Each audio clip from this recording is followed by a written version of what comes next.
સુરતમાં ફરી શિક્ષણ જગત પર લાંછનનો આક્ષેપ કરાયો છે। જો કે આ વખતે કોઈ નરાધમ શિક્ષક નહીં પરંતુ શિક્ષિકા પર વિદ્યાર્થીને ભગાડી જવાના આરોપ સાથે પોલીસ મથકે ફરિયાદ નોંધાઈ છે।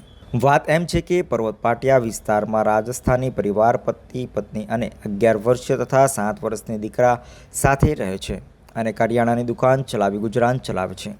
રાજસ્થાની પરિવારનો 11 વર્ષનો તરુણ પુણા ગામ વિસ્તારમાં આવે હિન્દી માધ્યમની શાળામાં ધોરણ 4માં અભ્યાસ કરે છે, જ્યારે આ સ્કૂલમાં 23 વર્ષની શિક્ષિકા પણ નોકરી કરતી હતી।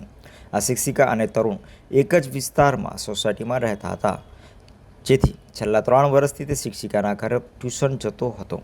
હાલ સ્કૂલમાં વેકેશન છે, જોકે ટ્યુશન ચાલુ હોવાથી ટ્યુશને જતો હતો, પરંતુ ગત 25મી એપ્રિલના રોજ રાબેતા મુજબ તરુણ પોતાના એપાર્ટમેન્ટની નીચે રમવા ગયો હતો।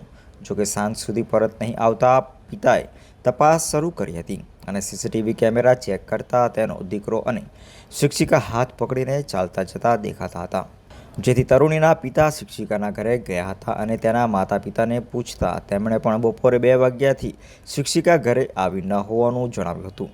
શિક્ષિકા વિદ્યાર્થીને પોતાના વતન મહેસાણાના ઊંઝા લઈ ગઈ હોવાની શંકા વ્યક્ત કરવામાં આવી છે। પોલીસે તેના મોબાઈલ ફોનનું લોકેશન ચેક કરતા સુરત રેલવે સ્ટેશન પર ફોન બંધ થયો હોવાનું જાણવા મળ્યું હતું।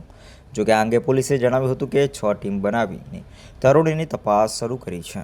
ફરિયાદી શ્રીએ પોતાના 11 વર્ષના દીકરાને કે જે ધોરણ 5માં ભણે છે તે જે જગ્યાએ ટ્યુશન જતો હતો અને એના સ્કૂલના ટીચર સાથે પોતે સોસાયટીના સીસીટીવી કેમેરા જોતા ટીચરનો હાથ પકડી અને જતો દેખાય છે, જે અનુસંધાને પૂણા પોલીસ સ્ટેશનમાં ફરિયાદ દાખલ કરવામાં આવેલ છે।